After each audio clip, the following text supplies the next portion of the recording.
महाभारत का युद्ध क्यों हुआ? कुछ शब्दों के कारण। गलती दुर्योधन दुशासन की। कर्ण ने कहा वैश्या द्रौपदी को, और द्रौपदी ने भी गलती कर दी।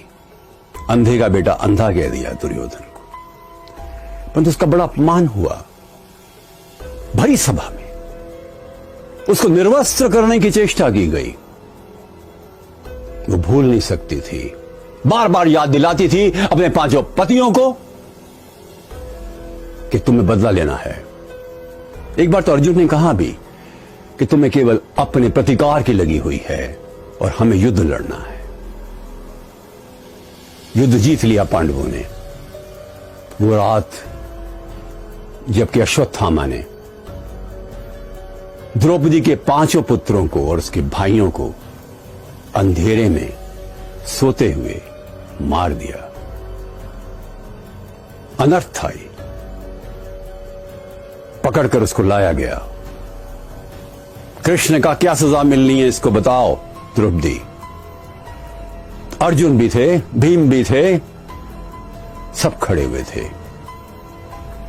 द्रौपदी को ख्याल आया कि अश्वत्थामा की मां कृपी अभी जिंदा है।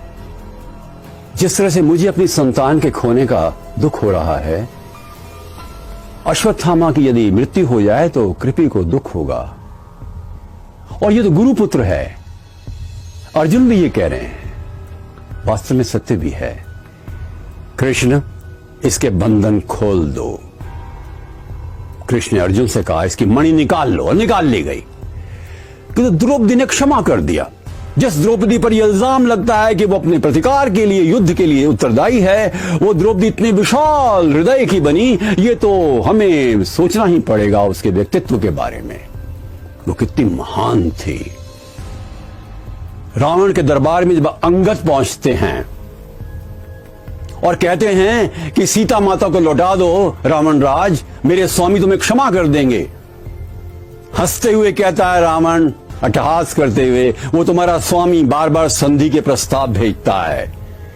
वो कायर है, लड़ना ही नहीं चाहता।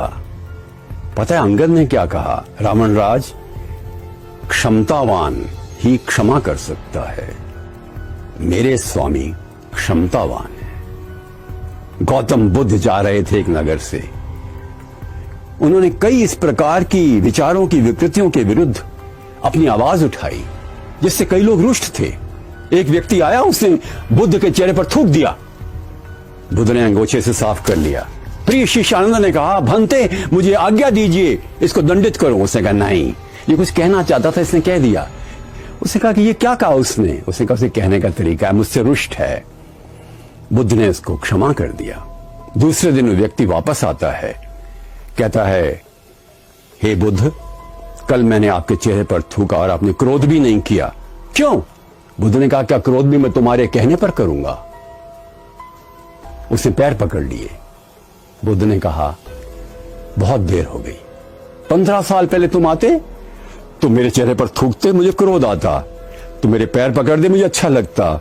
अब तो ना मुझे कल दुख हुआ ना आज सुख हो रहा है। पता है आपको सरदार पटेल के चेहरे पर एक व्यक्ति ने थूक दिया था दंगों के दौरान। भारत का उप प्रधानमंत्री, गृह मंत्री, और सरदार पटेल ने अंगूठे से वो साफ कर लिया और बोले, चलो किसी ने तो गुस्सा थूका। प्रिय मित्रों, क्षमा करना बड़ा कठिन होता है, पर किन्हीं भी दो लोगों में, दो मित्र, पति पत्नी, भाई बहन, बॉस सबॉर्डिनेट, कोई भी लोग हो, any relationship of two, one has to be greater, nobler, stronger, taller. एक को तो अच्छा बनना ही पड़ेगा ना। जिसने सहना सीख लिया उसने रहना सीख लिया, और केवल बड़े दिल के लोग ही क्षमा कर सकते हैं। Forgiveness is very important.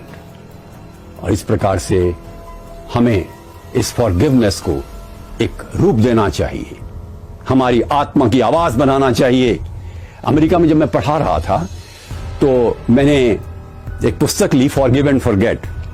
वो पुस्तक मैंने फ्राइडे को ली थी और सैटरडे की मॉर्निंग तक पढ़ डाली, और मैं 2 दिन तक काफी परेशान रहा।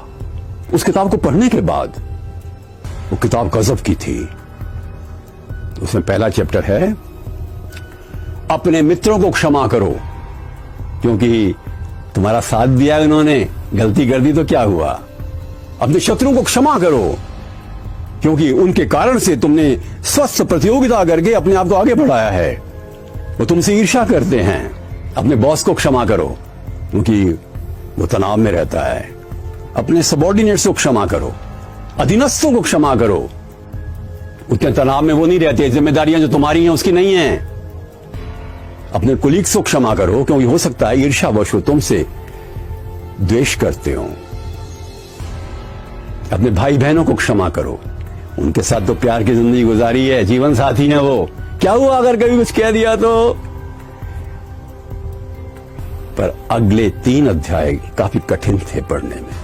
अपने माता पिता को क्षमा करो, जिन्होंने प्यार दिया है, कई बार कटु भी हो सकते हैं। अपेक्षा और उपेक्षा दोनों का द्वंद्व चलता है। क्षमा करो उनके प्यार के खातिर। अगला अध्याय था, अपने आप को क्षमा करो।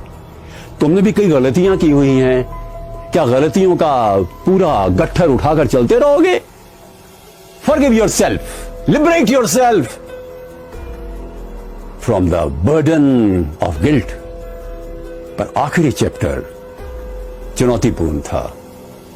तुम्हें नाराजगी है भगवान से कि उसने तुम्हारे साथ अन्याय किया, तुम्हें अवसर नहीं दिए, तुम्हारे साथ ऐसा व्यवहार किया जो एक भक्त के लिए अच्छा नहीं था।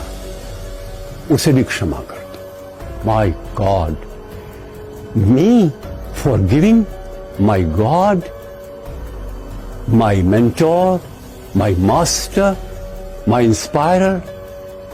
परंतु पुस्तक को पढ़ने के बाद लगता है कि शायद when we grow up, we really develop in ourselves a capacity to tolerate and forgive.